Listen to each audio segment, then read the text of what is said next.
Começando o nosso Sem Filtro e nos botões e computadores está ele, nosso Kelvin. Olá. Tá aí sem microfone? Tá sem microfone? Sim. É um boi, né? Hã? Boa tarde. Boa tarde. Tudo bem? Tudo certo. Vamos começar então nossa entrevista de hoje com ele, que é um homem super requisitado, mas nos dá a honra de estar aqui, de tirar um tempinho nessa agenda maluca, ainda mais nos últimos dias, que tem sido uma grande maratona por aqui, para conversar com a gente. Eu fico muito feliz em recebê-lo. Primeiro que eu admiro muito a gestão e admiro como político, e admiro muito como pessoa. Tenho um carinho especial por ele, ele sabe disso, não preciso nem rasgar cedo aqui. Prefeito Mário, seja bem-vindo. Cíntia, obrigado a você. É uma alegria poder estar aqui contigo, te olhar nos olhos, conversar contigo um pouco, falar um pouco daquilo que tu quiser. Né? A gente não marcou nada aqui, então fica à vontade. Olha a responsabilidade. Falamos de gestão, falamos de vida, falamos de família. Não tenho problema nenhum também, não tenho filtro. Né? Que bom te receber, vamos querido. bem aí. Eu fico feliz ouvir essas palavras de ti aí, querido. A meu respeito, me alegro, me deixa muito feliz e lisonjeado. Sei. Tu sabes que é verdade, é uma caminhada Mas, se você gosta de mim é porque Deus nos deu a oportunidade de nos conhecermos, né? Amém. De podermos interagir, poder conversar um pouco sobre a vida, sobre o mundo, sobre a sociedade. E tenho certeza que isso nos deu a oportunidade de termos afinidade também. Que coisa boa. Para quem está aqui achando assim, vai falar da prefeitura, nem vem. Nem vem que a gente vai falar de um monte de assuntos, vocês têm que ficar coladinho aqui com a gente para saber. Quero começar o seguinte, eu sei um pouco da tua trajetória, mas tem muita gente que às vezes não sabe e sempre acha assim, né? A pessoa está prefeito e aí veio do além, apareceu, tal. Mas tem uma caminhada grande até que tenha chegado aqui. Queria falar um pouquinho da caminhada lá do menino Mário do interior até o Mário hoje prefeito. É uma caminhada longa, só isso já dá quase o teu tempo de programa aqui, mas vamos tentar encurtar um pouco esse trem, como diria o outro, né? Na realidade, eu vim de uma cidade pequena, chamada Taió, e nasci numa cidadezinha que era distrito ainda, Mirim-Doce, depois virou município. Uhum. Eu sempre brinco que eu descobri que eu virei mirim-docense quando eu morava em Blumenau, porque eu fui renovar a minha identidade, né? Aí eles faziam, confere a identidade. Eu olhei e disse, não, estava lá natural de Mirim-Doce. Aí eu briguei com o cara e disse, não, eu sou de Taió. Ele disse, não, é Mirim-Doce, não sou de Taió. Aí a gente, no final, disse, tu não nasceu no distrito? Nasci, pois é, o distrito agora é município, então agora tu é mirim-docense. Mudou. Né? Mudou e Schloss, né? Acabou, não tem, não discute. Né? Mas hoje sou cidadão taioense, a Câmara de Vereadores lá já me deu essa honraria de poder ser reconhecido agora oficialmente também como cidadão taioense. Mas na identidade está Mirim-Doce. Está Mirim-Doce. Tá. Mas enfim, eu sou daquela região, né, que interessante aqui também destacar que fazia parte do sonho do Dr. Blumenau. Taió e Mirim-Doce também faziam parte da colônia Blumenau, dessa colônia que saíram 42 municípios, né? Certo. Então, dessa história bonita do Dr. Blumenau de 1850 para cá, nós fizemos parte dessa trajetória. Eu faço parte também desse sonho e provavelmente os meus antepassados foram puxados para o Brasil por causa das histórias do Dr. Blumenau. E lá eu trabalhei na roça, trabalhei numa loja de materiais de construção, fui servente pedreiro do meu pai. Até que idade, mais ou menos? Olha, primeiro eu trabalhei na roça com a minha mãe dos 8 até os 12 anos, a gente estudava e trabalhava, ia tarde para a roça, de manhã para a escola, ajudava, tirava leite, catava ovo, essas coisas que a gente faz, pegava na enxada de vez em quando, enfim, né? Fazia, às vezes a gente gostava mais do freestyle na roça do que trabalhar, né? Então, eu levava aquele pão com linguiça, que era bom, aquele café dentro da garrafa, né? Frio, mas era gostoso. Enfim, faz parte da nossa história. E depois, dos 12 aos 14 anos, mais ou menos, eu fui trabalhar de servente pedreiro, meio expediente com meu pai. Porque meus pais sempre tinham uma visão muito clara. O pai sempre dizia, olha, eu não tive oportunidade de estudar, mas enquanto eu puder, os meus filhos vão terminar pelo menos o ensino médio. Né? Então ele e a mãe tinham muito e exigiam que a gente estudasse, à noite tinha que fazer tarefa, né? Então se tinha prova, você tem uma prova, olha, então pode ficar em casa estudando. Então eles sempre tinham essa visão, primeiros estudos. Né? A gente ajudava, a gente não trabalhava, a gente ajudava. Claro, quando eu fui trabalhar com meu pai de servente pedreiro, aí tinha um pouco mais de obrigação, mas o meu pai, ele tinha uma picape, a gente botava a bicicleta em cima, eu saía antes porque tinha que vir em casa, tomar um banho, dependendo de onde ele trabalhava, e depois ia para a escola de bicicleta. Então sempre incentivando a não faltar, não fugir, não faltar das atividades. Depois arrumei um emprego numa loja de materiais de construção que era funerária. né? Então eu fui agente funerário também, fiz enterro, fiz velório, né? Fiz essas coisas todas na minha vida. Já arrumou defunto, não? Também. Ah, né? Mentira. Sim, botava dentro do caixão. Na época era mais simples, né? Hoje já não tem. Enfiava um algodão aqui, hoje tem todo um procedimento. Normalmente tinha o apoio do hospital, né? Então tinha muito esse cuidado do hospital também, eles ajudavam a botar dentro da urna. Não tinha medo? Quem morreu, morreu, Cíntia. Ai, meu né? Deus, eu não consigo! Tu estás rindo, né? Mas é natural, né? É claro que é um sentimento difícil, né? Porque você lida com o luto da pessoa, a saudade daquela pessoa. O respeito, que tá ali, né? Lógico. Mas a morte é o fim, né? Do corpo, claro. Sim. Eu acredito que tem um outro caminho que é a eternidade, mas do corpo é o fim. Então o corpo não lhe faz mais nada. Isso quanto tempo na funerária? Foram, somando entre idas e vindas, foram 2 vezes, acho que deu quase 6 anos. Quase 6 anos de atuação em funerária. A gente fazia as catatumbas também, então vendia tudo isso lá na funerária. Absolutamente normal, vendia coroa de flores, fazia faixinha, aquelas saudades da família, né? Sim. Então aqui lá a gente também trabalhava. Então comecei aos poucos. Aos 16, 17 anos eu já dirigia carro funerário sem carteira, né? Na época podia. Né? Clandestino, mas sem carteira, ninguém... Antigamente não tinha isso também, não tinha isso. Tinha amigos meus que dirigiam com 16 anos e estava tudo bem. Se hoje fosse, eu já diria que não faria com a consciência que a gente tem hoje, né? Mas tudo mudou, não era desse jeito. A gente não tinha tanto acesso à informação, não tinha acesso... tinha a mesma cobrança, não tinha a mesma fiscalização, a cultura era diferente, né, Mário? Né? E hoje não, e claro, tinha muito menos veículos, né? Então, sem dúvida. O risco para você ter um acidente era quase... Só se você acelerava demais. E normalmente era eu não dirigia por dirigir. Dirigia quando tinha que, às vezes, levar uma pessoa com o caixão para casa, para o velório, né? Claro. Com o familiar, né? Então, essas coisas no interior, encalhava o carro, vinha junta de cavalo puxar, essas coisas assim, né? Então, a gente viveu algumas aventuras na vida. E aí eu digo, quando eu estava com 19 para 20 anos, eu era gerente de uma loja de materiais de construção lá, essa mesma, que aí eu fui crescendo, acabei virando gerente. Mas eu olhei para mim e disse, bom, esse é o meu futuro. Vou ficar aqui para sempre. Né? Ou eu mudo, ou vou ficar aqui, claro. Né? Aí primeiro eu tentei vestibular para medicina veterinária em Lages, mas eu não estudei. Né? Fui lá porque eu gostava da medicina veterinária, ainda gosto. Acabei não passando, e aí depois, bom, eu me dou bem em gerenciar negócios, eu sei fazer contas, me viro, administrava uma equipe lá, na época já com 20 pessoas mais ou menos, desde a funerária até a fábrica de artefatos de cimento, fazia cálculos, fui aprendendo, né? Em relação a isso, eu tinha terminado a contabilidade já, que era técnico em contabilidade, aí eu disse, não, eu vou fazer vestibular para administração, né? Só que aí eu pensei, eu vou fazer em Rio do Sul, acho que vou para Blumenau. Mas aí eu fiz para Blumenau e às vezes eu brinco, né? Eu descobri que tinha que morar em Blumenau depois que eu passei no vestibular, né? Meio assim, né? Uma logística ao contrário, eu quero ir agora. E agora, tem que ir. Né? Bom, eu passei. Aí eu falei com meu pai, eu disse, eu não consigo te ajudar, não, que eu não quero ter mais 3 filhos para criar. Claro. Né? Para terminar de Aquela criar. história que eu fizer por um, eu vou ter que fazer pelos 3. Então não é que eu não quero, eu não consigo. Claro. Né? E hoje meu pai, eu digo que está melhor de vida que naquela época, né? Então, meus pais. Então, bom, eu vim para cá, eu tinha umas economias, eu tinha um carrinho já, um Fusca, vendi o Fusca, vendi as coisas que eu tinha e vim para cá, tinha dinheiro para pagar uns 3, 4 meses de mensalidade na FURB, né? Paguei alguns meses, depois consegui um trabalho e graças à metade da bolsa que eu ganhei na Teca, eu consegui terminar, aí fui fazendo a faculdade, terminei a faculdade de administração, continuando trabalhando na Teca, depois comecei uma pós-graduação em contabilidade, e aí naquele meio tempo, né, eu vim para cá em 90, em 92 eu cheguei à fé, né, no trabalho da Missão Evangélica União Cristã, no grupo de jovens, comecei a me envolver com o grupo de jovens, estudo bíblico, grupo de jovens, enfim, e trabalhava trabalhava na Teca ainda como analista de contabilidade, e aí nesse meio tempo, com o envolvimento do trabalho de jovens, estudo bíblico, o pessoal me convidou para ser voluntário no Serene, em 1994. Lá eu optei já de ser abstêmio, né? Então agora em abril esse ano fazem 94, 30 anos que eu não bebo. né? Que beleza. 30 anos que eu sou abstêmio de bebida alcoólica por causa daquele meu desejo de ajudar, como opção.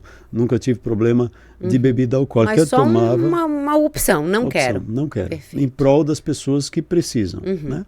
É uma opção de vida. Eu digo, eu sempre tenho amigos que são ex-usuários de álcool e drogas, e quando eles falam que é difícil, eu disse, olha, eu não bebo por você. Né? Então é uma maneira que a gente tem também de tentar estimular as pessoas a continuar. E até porque esse teu trabalho exigia isso, né? Não é que exigia isso, mas era até uma coisa... sugestão. Isso, e era um exemplo também, né? Porque estavas no meio de pessoas que lutavam contra os seus vícios. Isso. E aí era até uma questão empática ali, né? Isso, de demonstrar empatia com as pessoas. Então, mas ali não era trabalho, era voluntariado. Mas em 97 eles me convidaram para trabalhar no Serene. Né? E nesse período eu comecei a me envolver com políticas públicas, política de assistência social, comecei a participar do Conselho de Saúde aqui, aí tinha um governo de esquerda à época aqui na cidade, e eu brigava muito no Conselho, não gostava das questões, do modo como a política pública era tratada, do modo como era tratado as entidades só porque elas tinham uma visão religiosa, uma visão cristã, né? E fui me posicionando, foram 8 anos de Conselho de Saúde, me envolvi no Conselho Estadual da Assistência Social, fui membro do Conselho 8 anos, no Conselho Estadual dos Direitos da Criança e Adolescente, e aí o João Paulo ganhou a eleição, e aí acabei sendo convidado para ser secretário de Assistência Social. Fui durante quase 4 anos, fui candidato a vereador, me elegi com 3.787 votos, fui candidato aí acabou vindo a tragédia de 2008, continuei como secretário, aí no período certo, tipo essa época eu saí e voltei para a Câmara de Vereadores em 2012, fui candidato à reeleição, me reelegi com 5.482 votos, e aí acabei... Quando eu decidi, em janeiro de 2016, que eu não queria mais ser candidato a vereador, né, que eu estava, naquele momento, minha vontade era sair da política. Eu estava cansado. A Câmara de Vereadores, à época, não era boa, o ambiente não era bom, há muita discussão, muita picuinha, naquele momento, muita falsidade, eu não suportava aquilo. Aí eu chamei minha equipe em fevereiro de 2017 e disse, olha, em dezembro vocês estão desempregados. Né? Eu não vou ser candidato não quero mais, né? A única possibilidade é que se eventualmente tiver a chance de eu ser candidato a prefeito ou vice-prefeito, eu estou à disposição, vou construir isso, mas não é... Vereador não quero mais, né?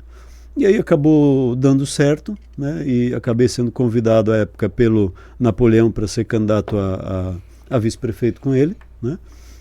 Eu sei que nas pesquisas ele estava atrás do Jean, na época, uns 10 pontos percentuais.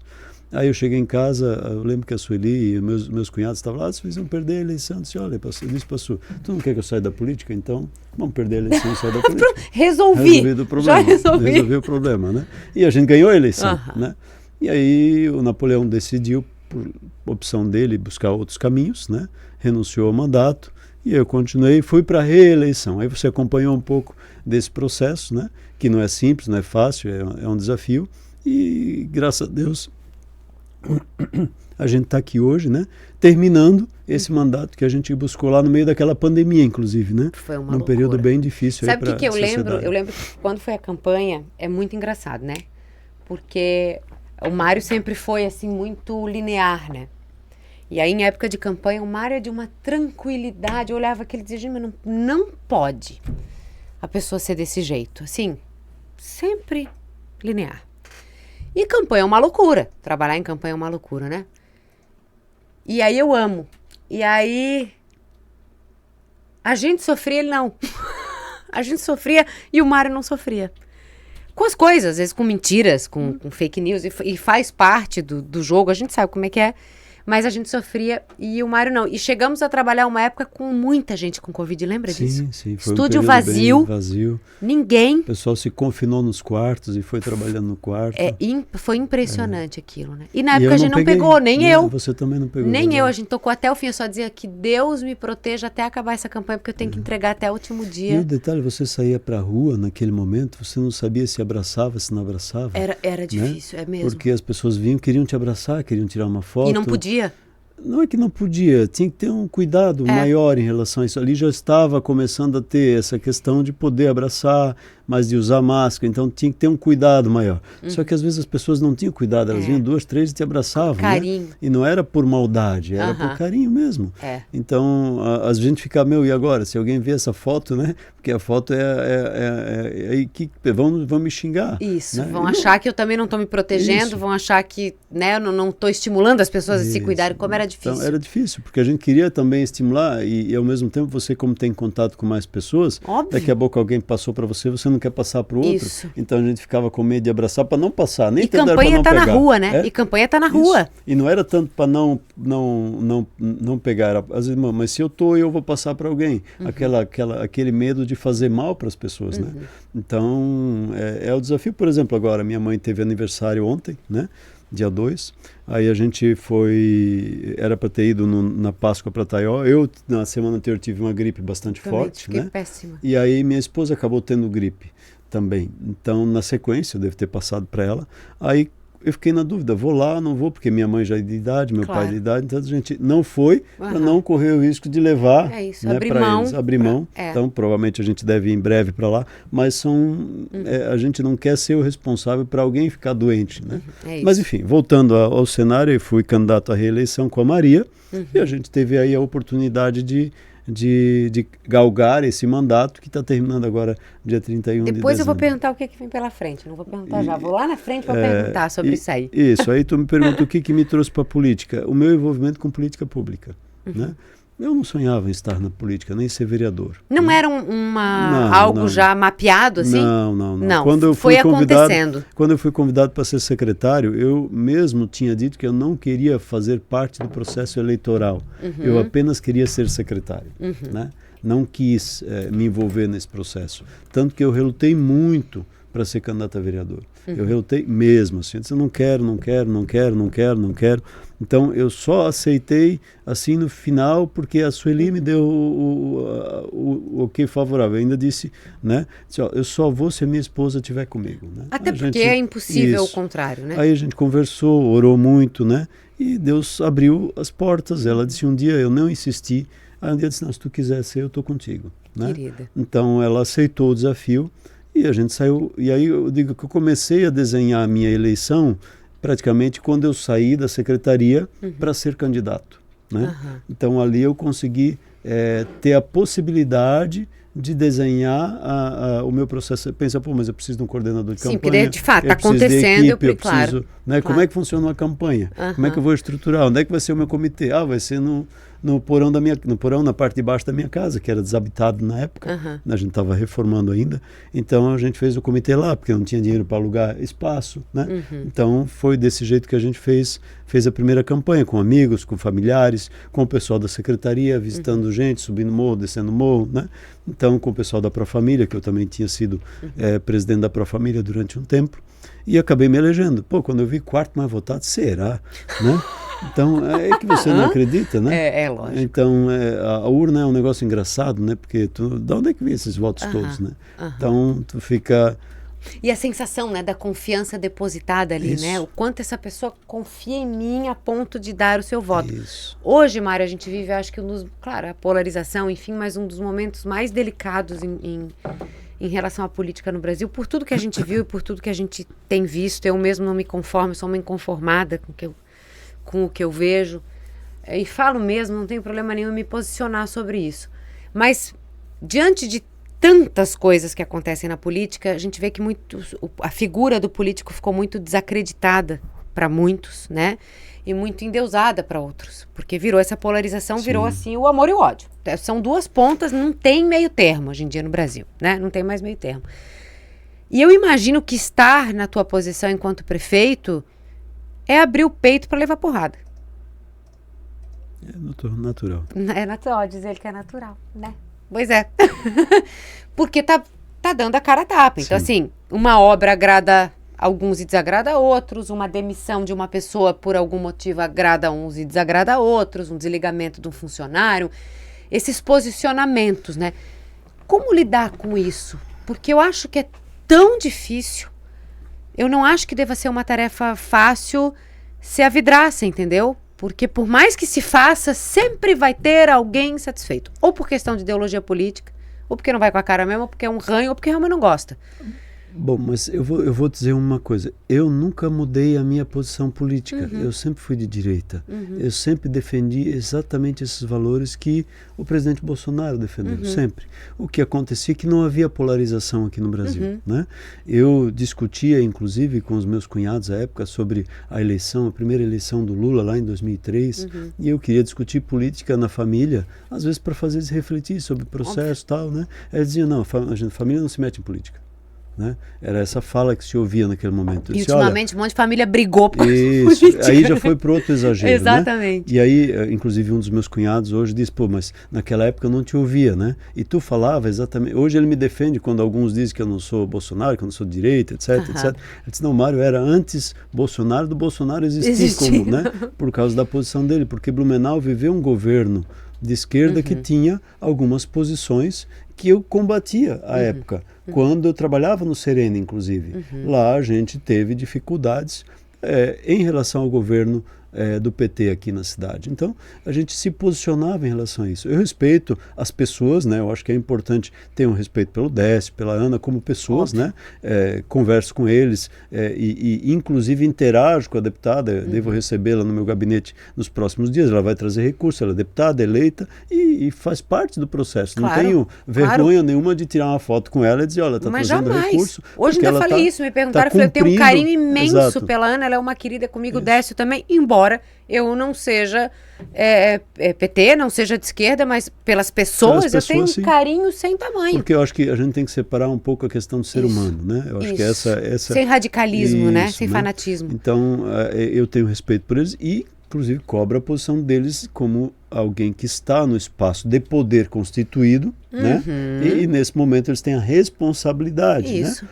E eu vou dizer aqui, né? Esses dias alguém disse, mas tu não pode fazer isso. Eu disse, não, a Bíblia fala que eu tenho que orar pelos governantes, mesmo que eu não goste dele. Ela não perguntou, a Bíblia não diz orar pelos governantes se ele for do seu partido. Não tem nada mesmo. Disso lá na Bíblia, né? Por que isso? Porque respeitar as diferenças respeitar e exigir que se posicione de acordo com o seu cargo. Que as pessoas tenham sabedoria para fazer o certo. Isso. Né? Por aqueles que eles foram colocados para administrar, né? Então, eu acho que essa é a visão que a gente precisa ter. Mas o povo chega a criticar isso? tirou uma foto com alguém que é do PT, por exemplo, como se não pudesse, como se fosse um crime. Muito, normal. Quando eu fui para Brasília, inclusive, fiz a minha manifestação lá, que o governo federal me convidou, quando foi feito o encaminhamento para a Câmara. 2 vezes eu fui para lá. Uma, quando teve o assassinato das crianças, faz um ano, né? Logo depois. E depois eu fui convidado, um mês e pouco depois, para ir lá quando foi encaminhado o projeto para tornar crimes contra a criança em crime hediondo. Certo. Eles me pediram para falar. Né? Eu falei exatamente a minha posição. Claro. Né? Sobre o que eu achava da liberação das drogas, que eu era contra, sobre uma série de coisas, e falei. Mas o pessoal disse, não, tu não deve ir, não. Mas se eu não me manifestar lá, né? Vai alguém lá e vai dizer que não, tem que liberar a droga. Não, eu vou lá e vou... Eu disse, inclusive, eu disse pro representante que me ligou, disse, vocês sabem que eu sou de direita e vou manifestar, vou respeitar o presidente, né? Porque eu acho que ele é autoridade constituída, o ministro, mas eu vou... quero respeitar da minha opinião. Vou dar a minha opinião, não tem problema, nós não queremos cercear a sua liberdade, então... Tá ok, então vou lá, né? Então é dentro desse jeito que eu acho que a gente tem que fazer a política e se posicionar. Eu tenho muito claro, eu fui contra a ideologia de gênero no plano municipal de educação, era presidente da Câmara na época, fui esquincalhado, fui criticado por uma série de pessoas aí, mas ao mesmo tempo eu olho para elas, eu vejo que são seres humanos, né? Nos quais a gente precisa ter empatia. Eu posso não gostar e concordar com a posição delas, né? Então, voltando ali, desde 97, a gente viveu um governo de esquerda aqui até 2004, que tinha posições muito próximas, talvez não tão radicais, mas muito próximas ao que a gente vive hoje. Sim. Então, eu já tinha essas posições, então eu continuo na mesma linha. Se você pegar meu primeiro santinho, vai estar lá pela força da família. Se tu pegar o meu segundo santinho, vai estar lá pela força da família. Vai pegar no meu santinho que eu sou cristão no primeiro, vai pegar que eu sou cristão no segundo, vai pegar que eu sou cristão na minha página da rede social. Eu nunca mudei meus valores, porque eu estou prefeito ou porque eu estou vice-prefeito ou porque eu estava vereador.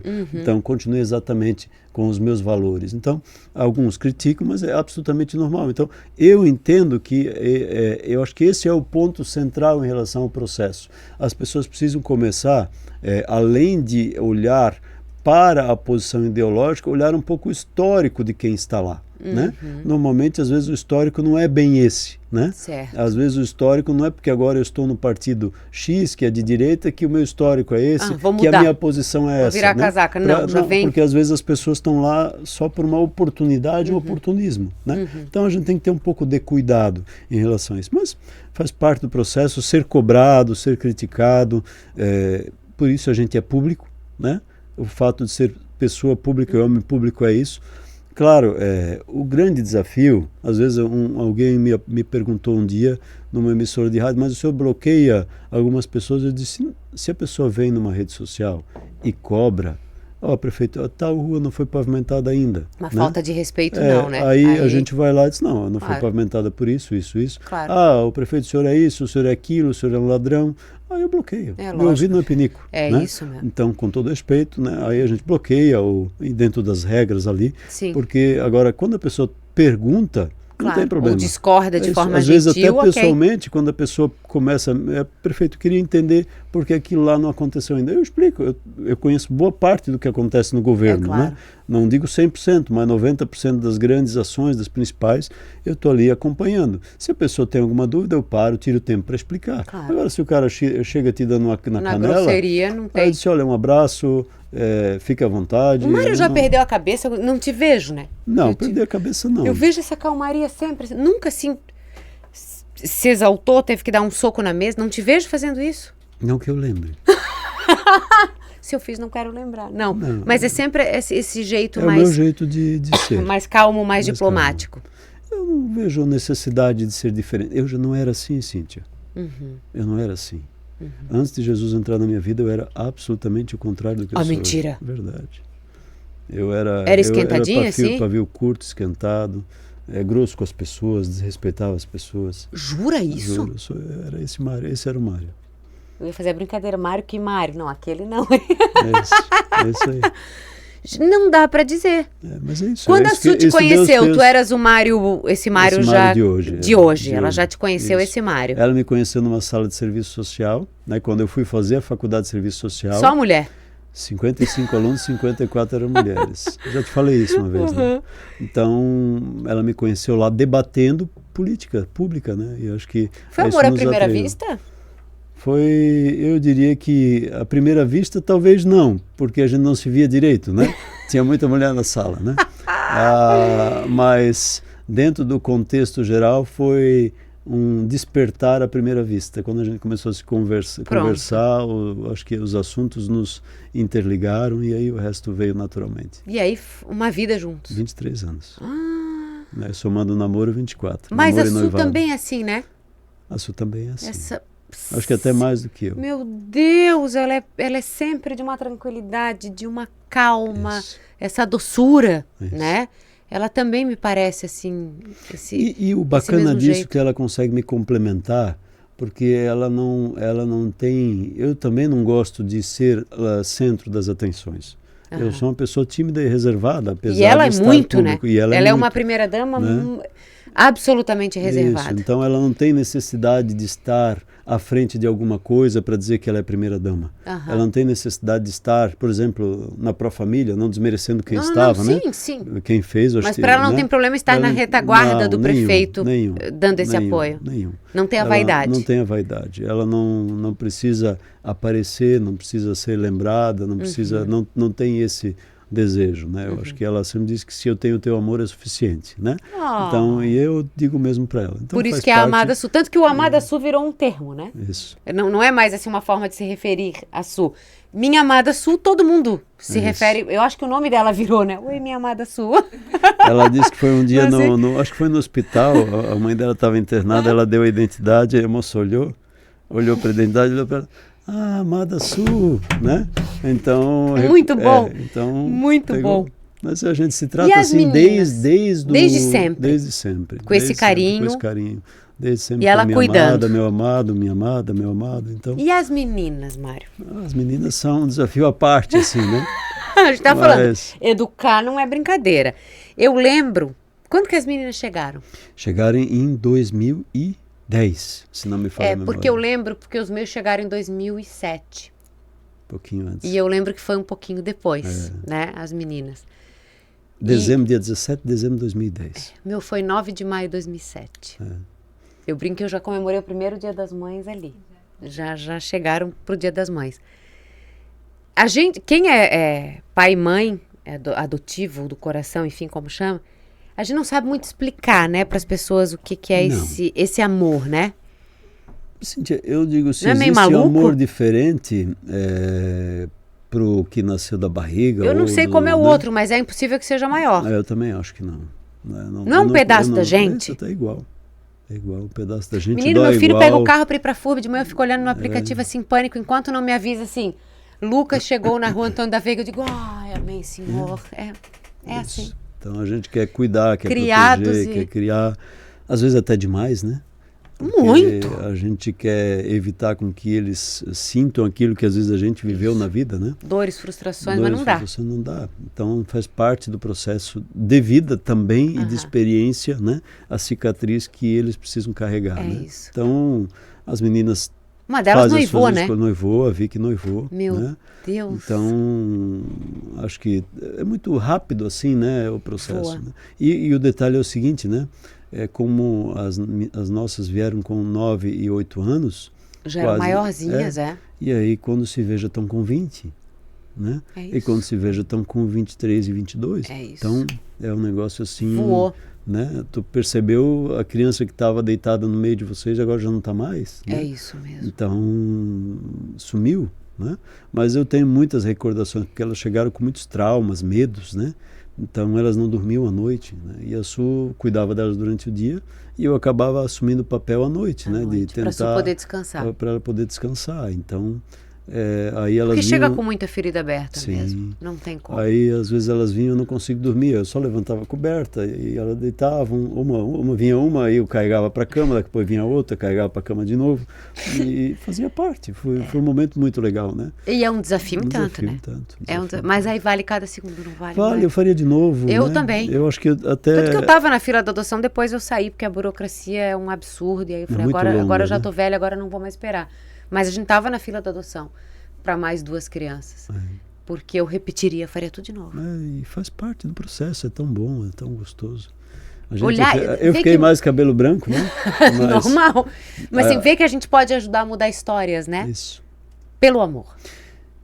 A única coisa que segura isso tudo é o amor. Mas eu acho que o grande desafio é o nosso amor, o ensinamento que a gente dá através desse amor.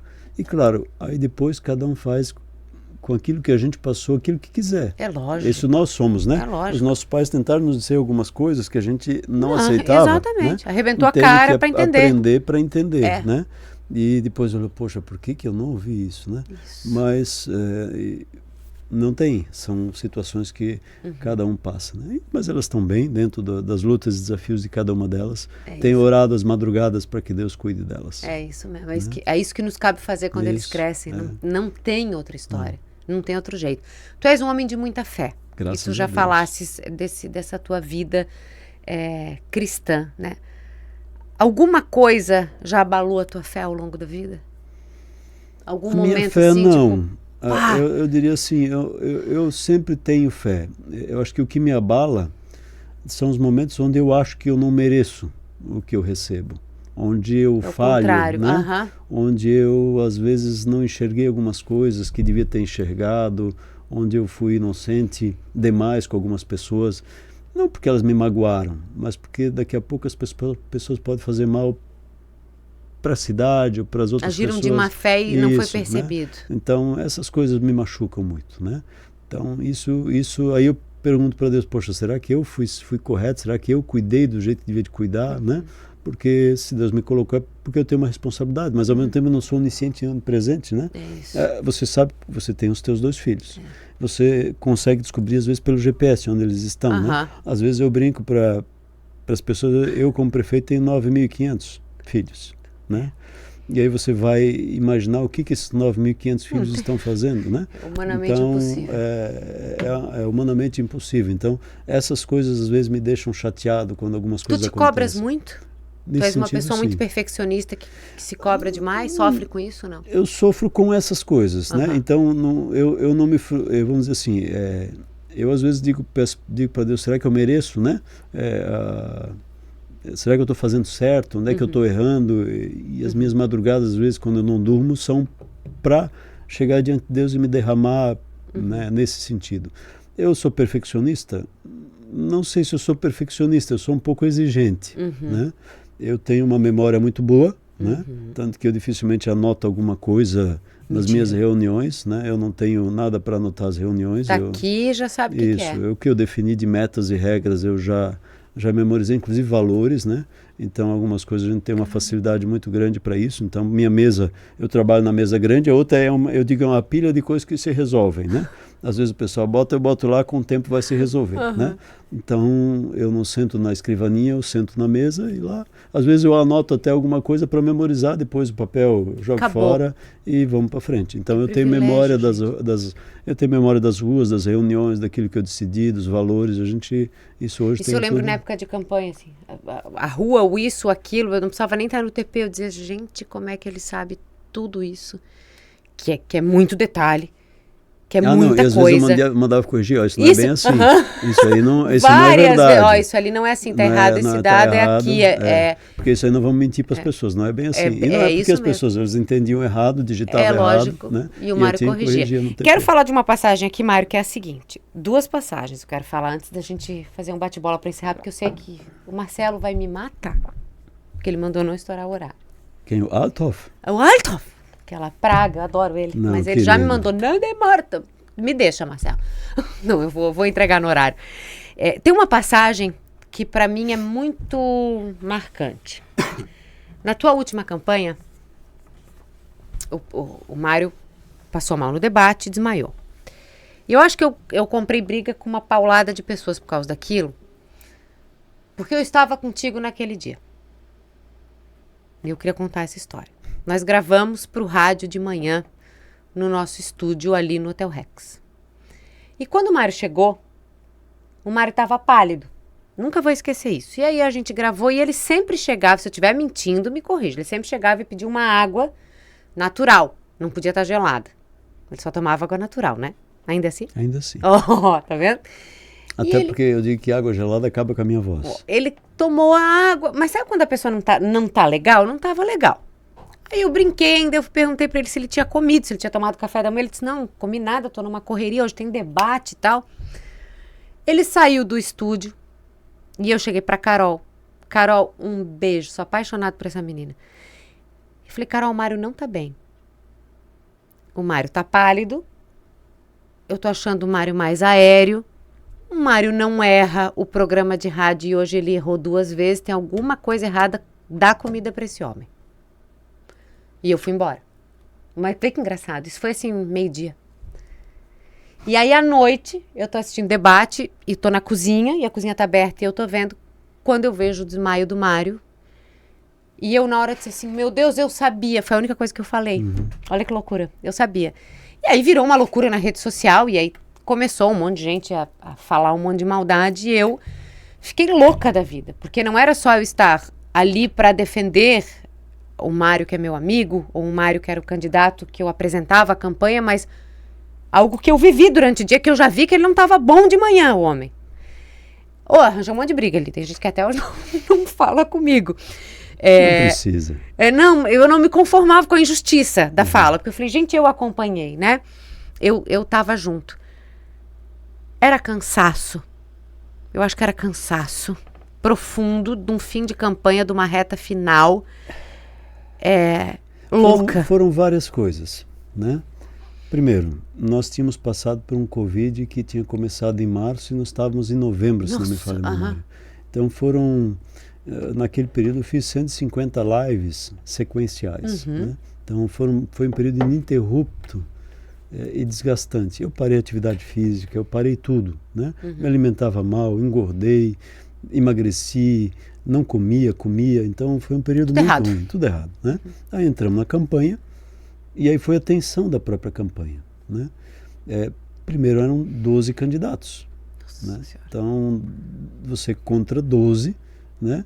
Então 12 pessoas falando mal de você, da tua gestão, sempre tendo uma fórmula milagrosa. Isso. Né? Eu acho que esse é o desafio. Alguns com razão, porque nem tudo a gente conseguiu fazer mesmo, claro. Natural, né?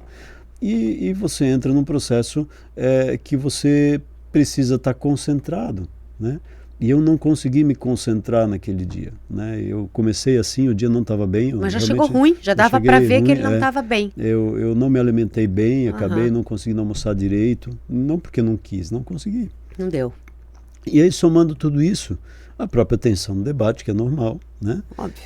Aí, gravação o dia inteiro. Gravação o dia inteiro, não foi nada, não teve folga naquele dia, né? Então o pessoal acha, não, ele parou, se isolou num quarto escuro, ficou lá, só ouvindo, né?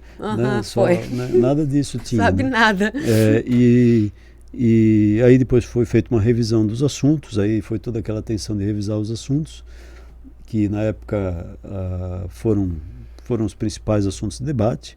E eu quero dizer assim, eu também vivi algo que eu acho que também nunca falei, né? E falei às vezes para alguns amigos. Eu estava debatendo contra alguém que eu tinha um carinho especial, que era o João Paulo, que foi alguém que me trouxe para a política. E eu não queria debater com ele, né? Foi algo muito pessoal. Tinha né? um carinho entre vocês e não... Isso. E foi ele que viu em mim uma oportunidade de eu ser um político, me deu a chance. Tinha uma gratidão no meio, claro. Né? E que, poxa, eu às vezes queria ser mais incisivo no debate, mas, poxa, eu não posso agredir, né? Eu não posso passar do limite. Com amigo, digamos exatamente. Assim. Então, aquilo também mexeu comigo, né? E talvez somando-se a esse desgaste físico, mental, né? Tanto que depois eu caiu tive... o disjuntor, literalmente. Tanto que depois eu tive Covid, depois eu tive... Coluna, né? Coluna, eu lembro. Então foi uma sequência de coisas. Dezembro e janeiro foi um período assim bem ruim, né? De tentar... Se fortalecer para recomeçar. Claro, depois eu mudei o estilo de vida e hoje, graças a Deus, eu tô bem melhor. Tá mocinho, né? Tá comendo direito, tá se exercitando mais ou menos. Comendo direito às vezes nem sempre, mas tento, né?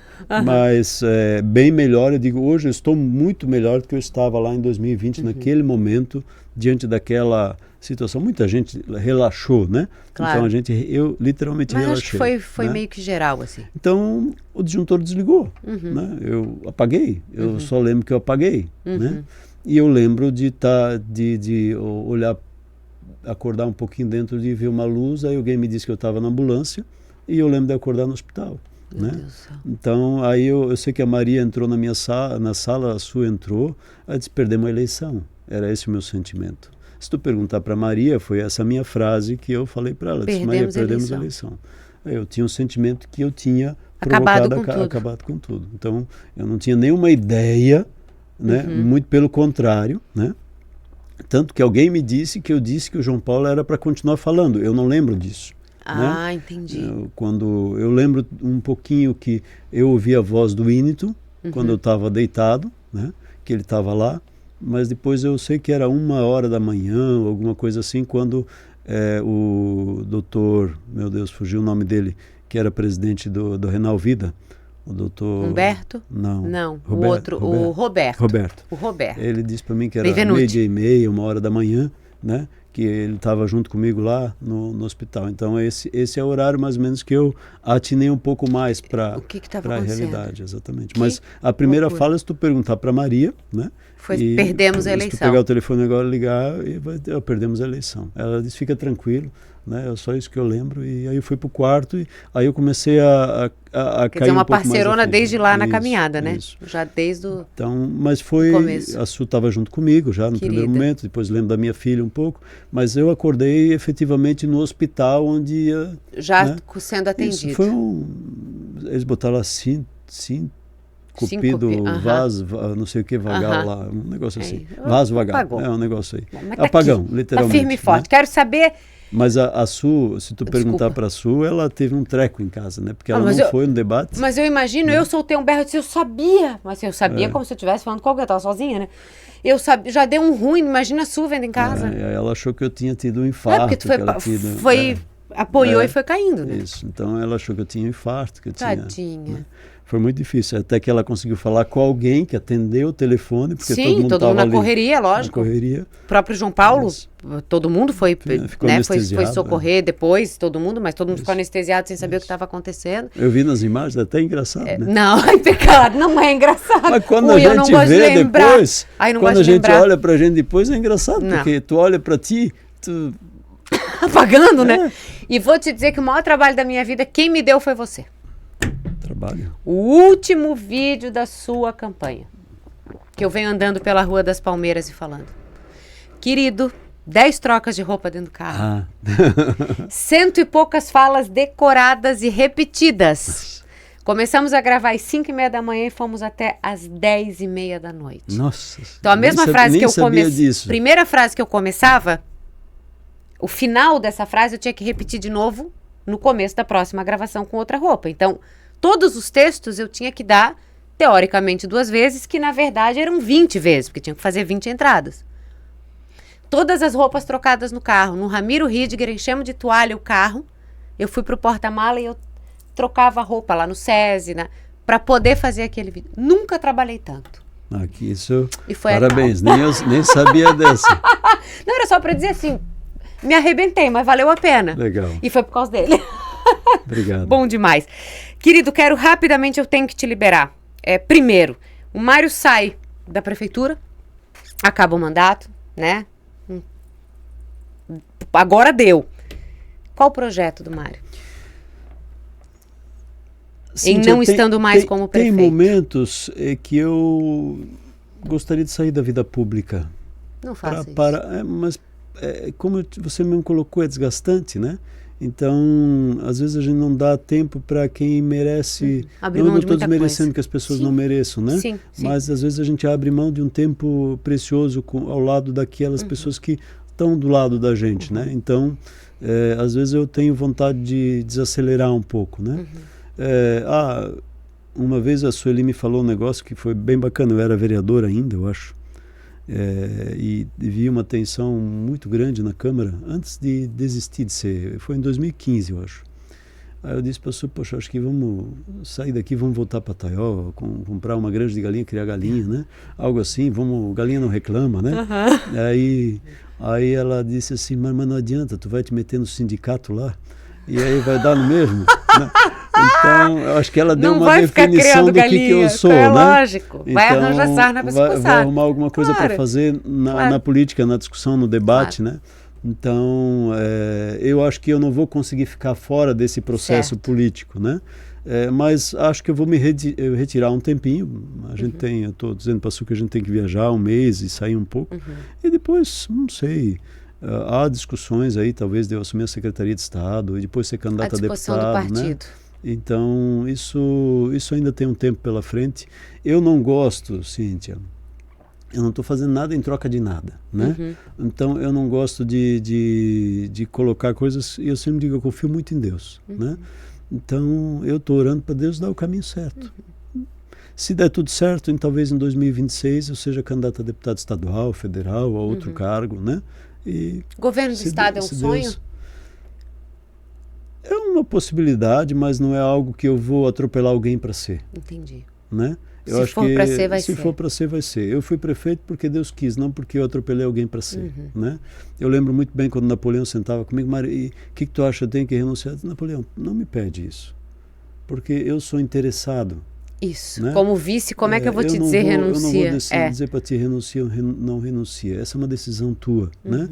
Se tu me perguntar, se eu renunciar o que eu acho que eu devo, aí eu posso até dizer, mas não me pede para. Então, eu acho que não preciso empurrar ninguém da minha frente para assumir o espaço dele. Né? Tá escrito. Então, se Deus quiser, eu vou ser, senão eu saio da política como prefeito e de boa. E tá tudo bem. Tá tudo bem. Eu acho que essa questão. Se Deus quiser que eu seja útil, né? E se eu posso continuar contribuindo, Ele vai abrir portas, janelas e eu vou estar à disposição para isso. Mas não vou arrombar, não vou brigar com ninguém, não vou trombar ninguém, né? Para que isso aconteça. E não vou vender minha alma para isso também. Isso né? mesmo. Eu acho que esse é o ponto principal.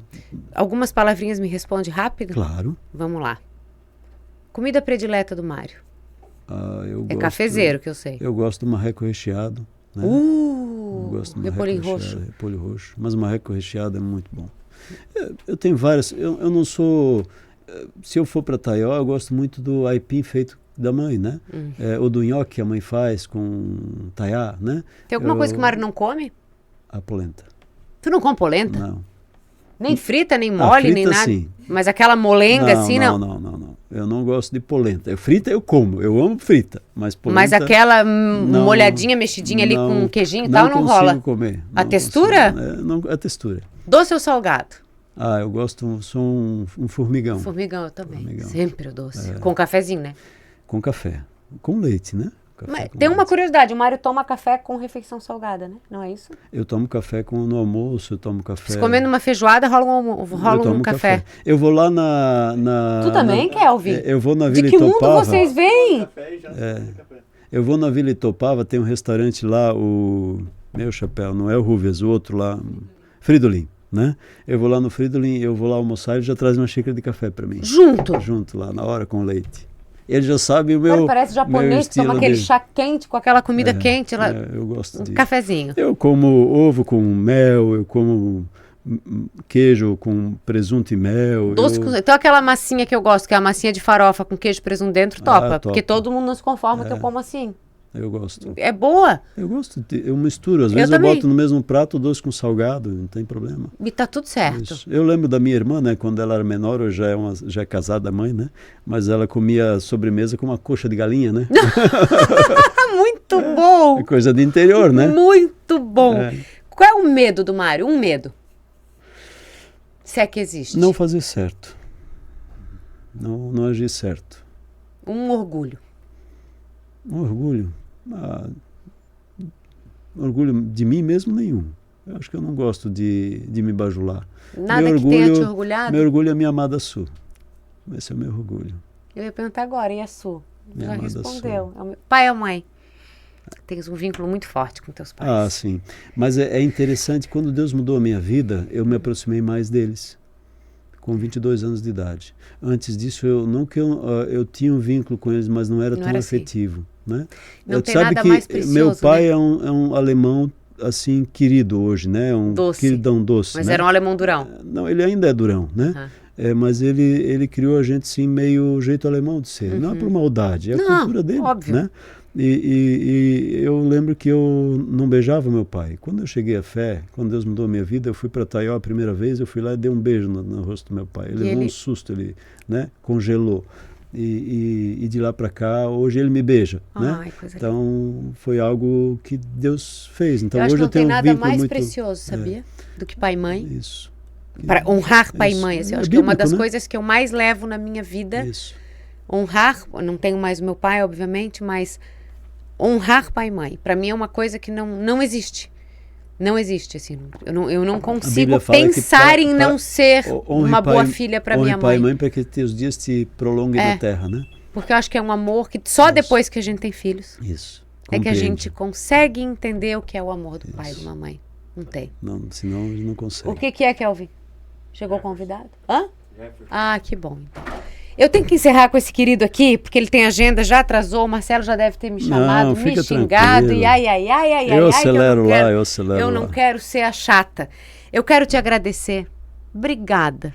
Eu fico tão feliz em te ter aqui, me sinto lisonjeada com a tua presença, queria muito já faz um tempo e a agenda não dá, hoje deu. E tu já sabes o quanto que eu te admiro, o quanto que, por exemplo, durante as campanhas eu via a forma de tu tratares todas as pessoas que trabalhavam ao teu lado, todas, de uma forma tão carinhosa, tão respeitosa, e isso só fez a minha admiração por te aumentar. Obrigada. Eu que agradeço, por Cíntia. Tudo até hoje. Muito obrigada, sou muito grata. Eu que agradeço o carinho de estar aqui contigo, o teu carinho por mim é precioso, né? Que Deus nos dê sabedoria e discernimento para continuar fazendo certo, com responsabilidade. Amém. E é uma honra estar contigo e ver o teu jeito de ser também, de te posicionar. Obrigada, isso é bacana. Querido. Obrigada. Eu acho que a gente precisa de pessoas que se posicionem. Né? Isso não quer dizer que a gente é contra alguém, a gente só tem posições. Né? Acho que a gente pode ser contra a ideia de alguém, mas não contra o ser humano. Sem dúvida. Acho que é o nosso maior desafio. Até nem falamos sobre isso, né? Mas eu tenho muita preocupação que o amor no mundo está se esfriando, né? As pessoas estão esquecendo das pessoas, né? As pessoas estão esquecendo do outro, né? As pessoas estão esquecendo do próximo, as pessoas estão esquecendo de que a gente precisa fazer diferença para os outros, né? Então tem muita coisa aí que a gente poderia debater e eu volto em breve aí se tu quiser para a gente falar sobre isso, né? Agenda lá. Marcelo que não tem hora para voltar. Né? E a gente vem um dia e grava aí também e bate mais um papo longo. Mas para mim é uma alegria, um privilégio. Quero agradecer a você, agradecer a cada um. Obrigada, que ao longo da caminhada tem orado, né? Tem compartilhado as nossas mensagens também, minha e da amada sua aos domingos, né? Que a gente tem feito com bastante carinho, que é uma ideia dela, né? Uma vez ela disse, olha, eu gostaria de fazer algo com você. E então, a palavra de Deus aos domingos. Deus aos domingos, né? Então, vocês acordam cedo, né? Às vezes eu acordo e já tá lá. Eu acordo cedo e já não, tá lá. Eu vou confessar, a gente grava antes, né?